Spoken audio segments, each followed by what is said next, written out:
आजमगढ़ महोत्सव के अंतर्गत लोक दायित्व द्वारा विश्व नदी दिवस के अवसर पर स्वस्थ नदियाँ, स्वस्थ समाज विषयक राष्ट्रीय संगोष्ठी का आयोजन किया गया। इस संगोष्ठी में श्री प्रकाश गुप्ता, विशेष सचिव श्री राज्यपाल उत्तर प्रदेश मंजीत ठाकुर, नदी विशेषज्ञ डॉक्टर ध्रुवसेन सिंह, विभागाध्यक्ष भूविज्ञान विभाग लखनऊ विवि सत्येंद्र, प्रांत संगठन मंत्री, जिला विकास अधिकारी DFO, दायक प्राचार्य अमरनाथ रॉय, जिला बेसिक शिक्षा अधिकारी एवं लोक दायित्व के संयोजक पवन कुमार ने आजमगढ़ की नदियों का जल घड़े में भरकर कार्यक्रम की शुरुआत की। विशेष सचिव श्री प्रकाश गुप्ता ने कहा कि हमारा देश गांवों का देश है, इसमें नदियों को मान माना गया है। गांव की परंपरा में कचरा नदियों में नहीं डाला जाता। गांव के जल तीर्थ स्वस्थ है, इसलिए गांव शहरों की अपेक्षा स्वस्थ है। नदी विशेषज्ञ मंजीत ठाकुर ने कहा कि कोई संस्था, कोई सरकार, कोई व्यवस्था नदी को साफ नहीं कर सकती जब तक कि आम आदमी उसके लिए नहीं लगेगा। मुख्य वक्ता डॉक्टर ध्रुवसेन सिंह ने अपने वक्तव्य में कहा कि नदियां भारत की जीवन रेखा है, भारत की संस्कृति है, भारत की आत्मा है। जो नदियां हजारों साल से सबकी जीवन रेखा रही, वह आज अपने जीवन के लिए हमारे और आपकी तरफ देख रही है। कार्यक्रम संयोजक पवन कुमार ने विषय रखते हुए कहा कि नदियां राष्ट्र पुरुष की धमनियां और शिराएं हैं। यदि प्रदूषण से यह जाम हुई तो हृदय रुक जाएगा। संभवतः यह आजमगढ़ महोत्सव के अंतर्गत सबसे गंभीर और लंबा चलने वाला कार्यक्रम रहा, जिसमें 5 घंटे तक लोग खड़े रहे, बैठने की जगह उन्हें नहीं मिली। नदियों और जल संरक्षण पर बीच बीच में ढेर सारे सांस्कृतिक कार्यक्रम भी रहे। भीड़ देखकर पता चल रहा था कि लोकदायित्व जमीन पर कितना कार्य कर रहा है। साथ लोगों की नदी और पानी के प्रति चिंता भी बढ़ी है। कार्यक्रम की अध्यक्षता दायक प्राचार्य अमरनाथ राय द्वारा किया गया। कार्यक्रम का संचालन अरविंद सिंह ने किया। सहयोगी अजय, विजय, विवेक, कृष्णपाल, जय सिंह, अलंकार, त्रिपुरारी, अभिमत, गौरव, उत्कर्ष आदि ने कार्यक्रम को सफल बनाने में अपना योगदान दिया। किस तरह से नदियों को और बेहतर बनाया जाए, जिससे हमारी भावी पीढ़ियाँ जल के स्रोतों से लाभान्वित।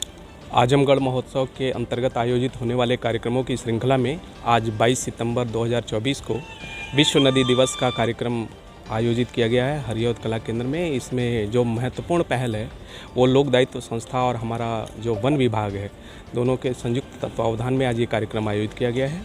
निश्चित रूप से आज नदियाँ हमारे लिए एक चिंता का विषय हैं। नदियों में होने वाला जो प्रदूषण है और उसमें जो मानव की भूमिका है, उसको हम लोग कैसे अपने आप को संतुलित करें और कैसे नदियों को हमें प्रदूषण मुक्त होने से, नदियों को मरने से बचाएं, नदियों को कैसे अविरल और उनकी निरंतरता को कैसे विद्यमान रखा जाए, इसके बारे में चिंता करने के लिए आज ये संगोष्ठी का आयोजन किया गया है, जिसमें मैं भी आज विशेष सचिव राज्यपाल के रूप में मुझे आमंत्रित किया गया था। मैं आकर, चूँकि मेरी पूर्व में तैनाती भी यहाँ पर रही है, इसलिए मैं आकर अत्यंत प्रसन्न हूँ कि वास्तव में आजमगढ़ के निवासी, आजमगढ़ के अधिकारी, आजमगढ़ की जो सामाजिक संस्थाएं हैं, वो इस बारे में बहुत ही चिंतित हैं और इसके लिए लगातार प्रयास कर रहे हैं। निश्चित रूप से अगर हम लोग इसमें प्रयासशील रहे, इस पर चिंता करते रहे, तो आगे भी हमारी नदियाँ निरंतर प्रदूषण मुक्त बन सकती हैं। उन्हें अविरल और निरंतर बनाए रखा जाए। प्रदूषण मुक्त और उसके अविरलता को बनाए रखने के लिए अब तक शासन प्रशासन से क्या कार्रवाई की गई, क्या बहुत सारे ऐसे कार्यक्रम तो आयोजित जागरूकता के लिए किए जाते ही रहे हैं, जो एक महत्वपूर्ण घटक है जन जागरूकता अभियान। क्योंकि नदियों के किनारे हमारे समाज को चिंतित होना होगा। सरकार एक पक्ष हो सकती है कार्य करने के लिए, लेकिन जो जन चेतना जागृत करने का अभियान है वो जनमानस के द्वारा ही किया जा सकता है। और निश्चित रूप से उसमें हमारी लोक दायित्व जैसी संस्थाएं बहुत ही महत्वपूर्ण भूमिका निभा रही हैं। इसके साथ साथ हमारा वन एवं पर्यावरण विभाग, हमारा जो मनरेगा विभाग है, उसके द्वारा भी इसमें बहुत ही महत्वपूर्ण प्रयास किए गए हैं।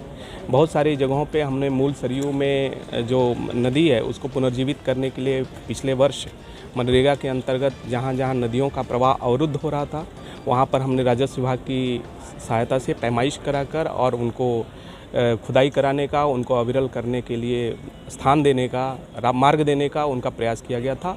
और वो प्रयास लगातार एक दिन से नहीं, लगातार कोशिश करने से, हर वर्ष कोशिश करने से वो होगा। और निश्चित रूप से मैं मानता हूँ कि इसमें हमारे जिला प्रशासन के साथ साथ हमारे जनमानस की, हमारे समाज की भूमिका है और दोनों को साथ में आना होगा, तभी जाकर हम नदियों को प्रदूषण मुक्त कर सकते हैं। नाली का पानी सीधे नदियों में गिरता है, इसके लिए क्या प्रयास किए जा रहे हैं? इसके लिए भी हमारे यहाँ से प्रदूषण विभाग लगातार कोशिश कर रहा है। हमारे जो नगर विकास विभाग की ओर से सीवरेज ट्रीटमेंट प्लांट और जो हमारे नाले हैं उनको टैप करके, उनको शुद्ध करके, परिमार्जित करके और उसका पानी फिर नदी में जाने के लिए उसकी संयंत्र लगाए जा रहे हैं। अन्य कई सारे जनपदों में इस तरह के काम चल रहे हैं। विशेष रूप से हमारी जो गंगा नदी है, गंगा नदी के किनारे एक अभियान के रूप में यात्राएं चल रही हैं और उसमें कार्यक्रम भी इस तरह के आयोजित किए जा रहे हैं और इस तरह के परियोजनाएं भी स्थापित की जा रही हैं।